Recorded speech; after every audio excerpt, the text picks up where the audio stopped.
أعوذ بالله من الشيطان الرجيم. بسم الله الرحمن الرحيم.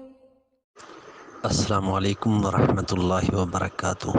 حضور قبلہ مفتی صاحب، میرا سوال یہ ہے کہ عالم کی تعریف کیا ہے؟ عالم کسے کہتے ہیں اور عالم کیسے بنتا ہے؟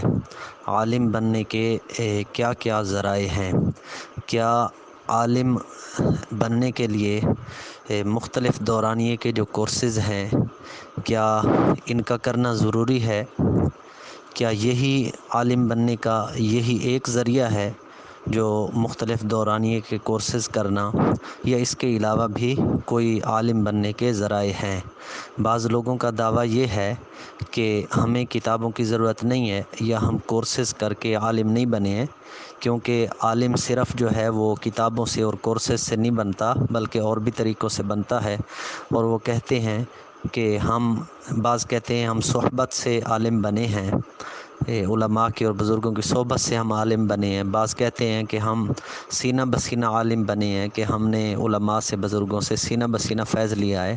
اور بعض لوگ کہتے ہیں کہ ہم دوسرے غیبی ذرائع سے عالم بنے ہیں، جیسے کہ بلے شاہ یا شاہ عبداللطیف بھٹائی یا سلطان باہو یا سچل سرمست عالم بنے تھے، ہم جو ہے اس طرح عالم بنے ہیں۔ تو اس حوالے سے رہنمائی فرما دیں کہ عالم بننے کا کیا صرف یہی ایک ذریعہ ہے، مدرسہ اور مختلف دورانیے کے کورسز، یا اس کے کوئی اور ذرائع بھی ہیں؟ جزاک اللہ خیر۔ السلام علیکم۔ السلام علیکم ورحمۃ اللہ وبرکاتہ۔ گرامی قدر، آپ نے سوال کیا کہ عالم کس کو کہتے ہیں، انسان کیسے عالم بنتا ہے۔ آج کل ہر پڑھا لکھا کہتا ہے کہ میں عالم ہوں، کیسے پتہ چلے کہ یہ عالم ہے؟ یعنی کورس کرنا ضروری ہے، یا کورس کے بغیر بھی آدمی عالم بنتا ہے؟ جاننا چاہیے کہ عالم اسم فاعل کا لفظ ہے، اس کا مادہ تو علم ہے۔ پھر علم کا معنی جاننا چاہیے۔ پھر عالم کا ایک تو لغوی معنی ہے، اور دوسرا ہے اصطلاحی معنی، اور تیسرا ہے شرعی معنی۔ اب ہر لحاظ سے تھوڑا اس کا استعمال مختلف ہوگا۔ لغوی لحاظ سے تو آپ جانتے ہیں، کسی چیز کو اس کی حقیقت کے موافق ادراک کرنا، ایک چیز جیسے ہے اس کو اسی طرح جاننا، گہرائی سے اس کو جاننا، یہ علم ہے۔ منطق کی تعریف کرتے ہیں حصول و صورت الشیء فی العقل، کسی چیز کی صورت کا عقل میں آنا، یہ علم ہے۔ الصورۃ الحاصلۃ من الشیء عند العقل، یہ اس کی دوسری تعریف ہے۔ بہرحال کسی چیز کا انسان کے عقل میں آنا، یہ علم ہے منطقی لوگوں کے نزدیک۔ کسی چیز کو جیسا وہ ہے اس طرح جاننا، یہ ہے لغوی اعتبار سے اہل شرع لوگوں کی تعریف۔ خلاصہ وہی ہوا، ہر چیز کو جیسا کہ وہ چیز ہے جاننا، یہ علم ہے۔ پانی کو جس طرح وہ ہے جاننا، یہ پانی کا علم ہے۔ آگ کو جس طرح وہ ہے اس طرح جاننا، یہ آگ کا علم ہے۔ آگ جلاتی ہے ایک آدمی کو، اس کے جلانے کا پتہ نہ چلے تو اس کو آگ کا علم نہیں ہے۔ آگ جلاتی ہے تو اس کے جلانے والی حقیقت سے اس کی پہچان، پھر ہاتھ ادھر نہیں لے جائے گا، پہچانتا ہے نا، پھر یہ ہے علم آگ۔ یہ ہو گیا عالم کا معنی لغوی اعتبار سے۔ اور دوسرا ہے اصطلاحی۔ اصطلاح میں عالم اس کو کہتے ہیں جو ایک آدمی قرآن بھی پڑھے، احادیث بھی پڑھے، پھر علوم اسلامیہ مثلا عقائد اور فقہ، پھر کچھ ضروری دل کی باتیں مثلا کبر حسد، ان کی پہچان ہے۔ یہ فقہ کا ایک حصہ ہے۔ فقہ کے دو حصے ہیں، ظاہر اور قلب۔ فقہ میں دونوں چیزیں شامل ہیں۔ قرآن حدیث اور قرآن حدیث سے مستنبط جو چیزیں عقائد اور فقہ ظاہری و باطنی، ان چیزوں کا جاننا اور اس میں وہ اچھی طرح گہرائی سے جانیں، اس کو عالم کہتے ہیں۔ یہ اصطلاحاً عالم ہے یہ۔ پھر اس قسم کا عالم بننا، اس کی حقیقت میں تو دو صورتیں ہیں۔ ایک تو آدمی بڑے عالم سے سن کر، دماغ سے سمجھ کر دل میں اتارے، پھر بدن سے اور دل کی صفت سے ان کو عملی جامہ پہنائے۔ سن کر بھی آدمی سمجھتا ہے، جانتا ہے، پھر اس کے موافق عمل کرتا ہے تو وہ عالم ہو جائے گا۔ اور دوسرا ہے کتابوں میں دیکھ کر، آنکھوں سے دیکھ کر، دیکھے گا تو اس کو پھر سمجھے گا۔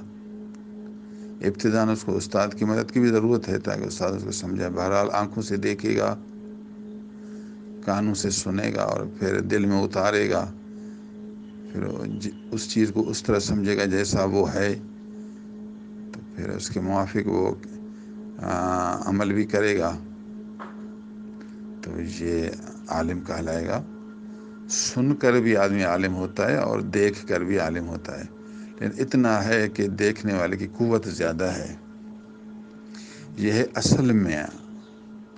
لیکن ہمارے زمانے میں سن کر عالم ہونا بہت مشکل ہو گیا، چونکہ اب عقل کمزور ہے، حافظے کمزور ہیں، تو اس طرح وہ عالم بن جائے، ضروریات دین کو پہچان کر گہرائی سے واقف ہو، یہ سننے سے بڑا مشکل ہے، لیکن ہو سکتا ہے۔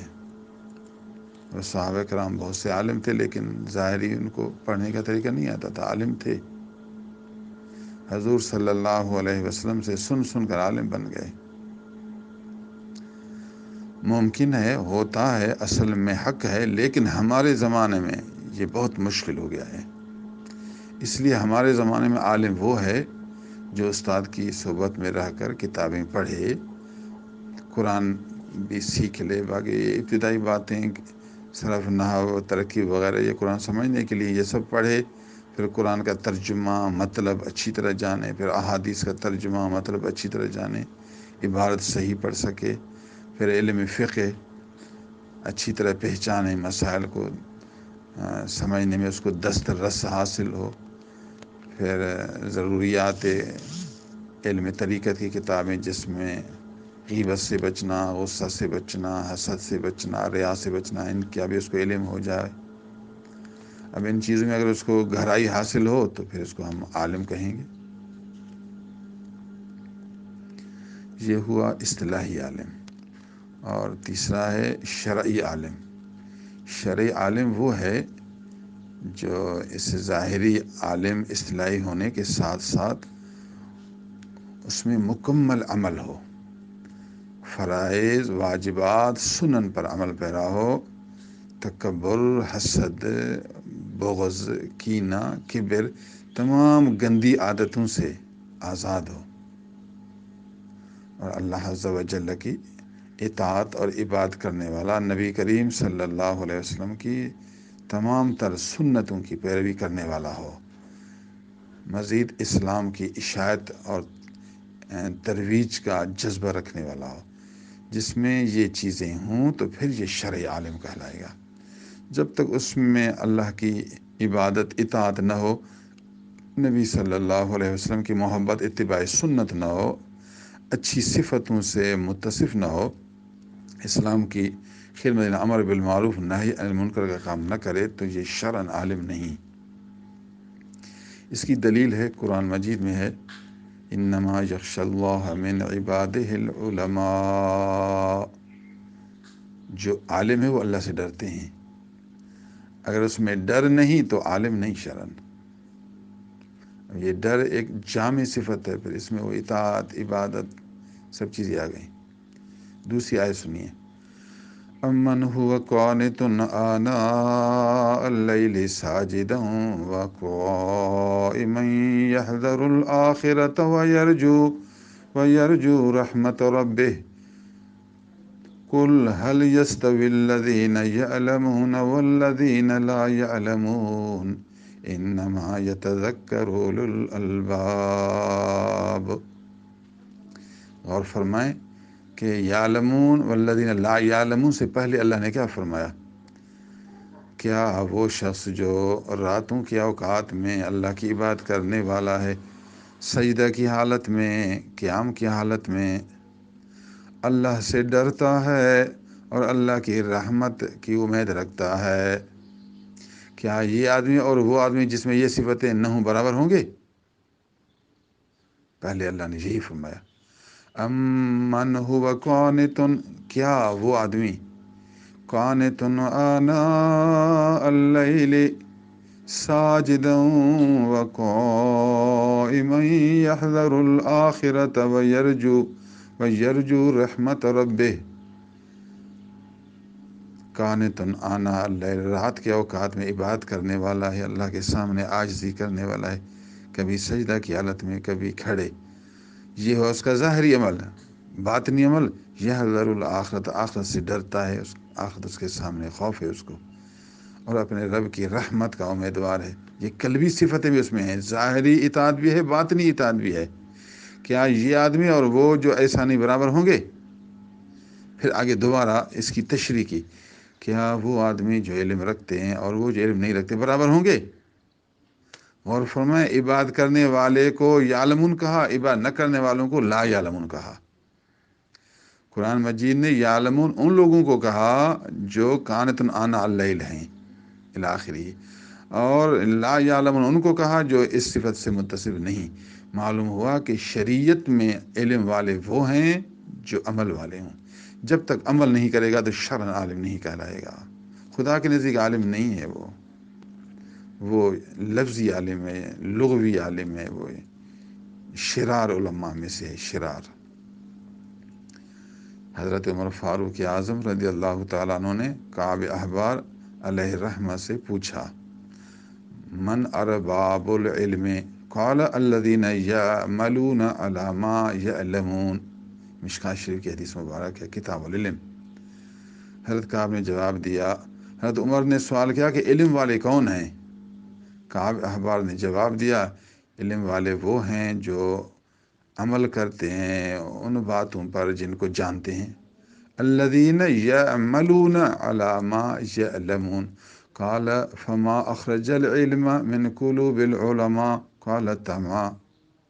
حضرت عمر رضی اللہ تعالیٰ نے فرمایا، کون سی چیز ہے جو علم والوں کے دل سے علم کو نکالتی ہے؟ حضرت کعب نے جواب دیا، لالچ، طمع، اپنی عزت اور دولت کی چاہت۔ دل میں ایک حالت ہوتی ہے کہ میری دولت بڑھے، میرا پیسہ بڑھے، میری ملکیت بڑھے اور میری عزت بڑھے، میری شہرت۔ یہ جو اندر والی چاہت نہیں، دولت و عزت کی، یہ انسان کے اندر سے علم کے نور کو نکال دیتا ہے، پھر آدمی عالم نہیں رہتا۔ علم ظاہر میں علم ہے، پھر حقیقت میں علم نہیں، شرعی علم نہیں رہے گا۔ جو اللہ کو جاننے والا ہے وہ دنیا کے حرص سے اور عزت کے حرص سے فارغ ہوتا ہے، وہ اللہ کی رضا کا حریص ہوتا ہے۔ جو دنیا کا حریص وہ مولا کا حریص نہیں، جو مولا کا حریص وہ دنیا کا حریص نہیں۔ میں نے آپ کو عالم کا معنی بتایا کہ عالم کس کو کہتے ہیں۔ اللہ عز و جل ہمیں عالم بنائے اور عالموں کی پہچان، عالموں سے استفادہ کی